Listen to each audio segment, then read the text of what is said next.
नमस्कार, मी सायबी. युगांधर महाराष्ट्र न्यूज मध्ये आपले स्वागत आहे. चला जाणून घेऊया आजच्या ताज्या घडामोडी. ताज्या घडामोडीसाठी युगांधर महाराष्ट्र न्यूजला सबस्क्राईब करा आणि बेल आयकॉनवर क्लिक करा. 15 ऑगस्ट 2026 शनिवार रोजी सकाळी 9 वाजता प्रज्ञा करुणा मुक बधिर विद्यालय, कुर्ला कॅम्प रोड, उल्हासनगर 4 येथे 80वा स्वातंत्र्य दिन मोठ्या उत्सवात साजरा करण्यात आला. यावेळी व्ही.बी. ससाणे अध्यक्ष, संमिश्र अपन पुनर्वसन शिक्षण प्रसारक संस्था प्रमुख पाहुणे डॉक्टर संगीता मेश्राम मॅडम, भौतिकशास्त्र विभागप्रमुख बी.एन. बांदोडकर विज्ञान महाविद्यालय ठाणे यांच्या हस्ते ध्वजारोहण करण्यात आले. तसेच मनोहर तायडे सचिव, संमिश्र अपन पुनर्वसन शिक्षण प्रसारक संस्था यांनी विद्यार्थ्यांना मोलाचे मार्गदर्शन केले. अनिता अय्यर मॅडम, मुख्याध्यापिका प्रज्ञा करुणा मुक बधिर विद्यालय, डॉ. अवंतिका फुंदे मॅडम, उल्हासनगर महापालिका पालिका ॲड संजय ससाणे तसेच समस्त कार्यकारिणी, शिक्षक व शिक्षकेतर कर्मचारी वर्ग उपस्थित होते. यावेळी प्रज्ञा करुणा मुक बधिर विद्यालयातील विद्यार्थ्यांनी देशभक्ती गीतावर सांस्कृतिक डान्स करण्यात आला. तसेच सर्व प्रमुख पाहुण्यांनी विद्यार्थ्यांना मोलाचे मार्गदर्शन केले. तर मी शिवंकर मॅडमला विनंती करते की त्यांनी विद्यार्थ्यांची कवायतीला सुरुवात करावी.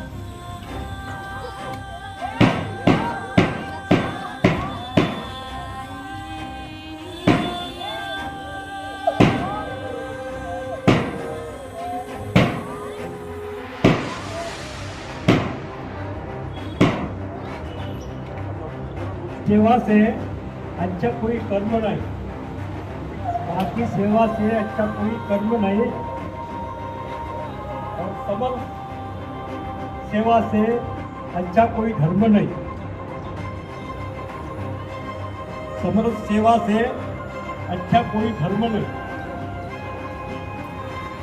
म्हणजे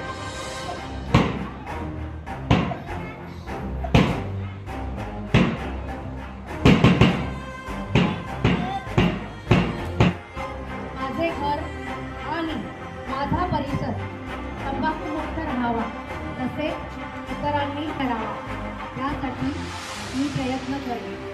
भारत सरकारच्या 2003च्या तंबाखू नियंत्रण कायद्याची प्रभावी अंमलबजावणी व्हावी, यासाठी मी सतत प्रयत्न तसेच मी सिगारेट मुक्त करेन.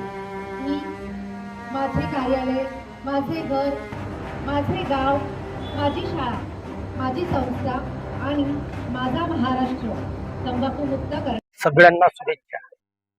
स्वातंत्र्य दिन म्हणजे सगळ्या लोकांना स्वातंत्र्य दिलेलं आहे. तसंच आमच्या मूकबधिर विद्यार्थ्यांना स्वातंत्र्य दिलं आहे.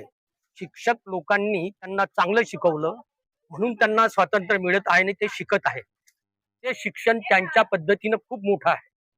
शिक्षकाचे हे स्पेशल शिक्षक आहेत, सार्वजनिक शिक्षक नाही आहेत. ही शाळा भरभरीत होण्याचं कारण संस्था आणि शाळा यांचं एकत्रीकरण असल्यामुळे मुलं पुढे जात आहे. त्या शाळेत कुठल्याही प्रकारचा काही म्हणजे गैरकारभार नाही आहे.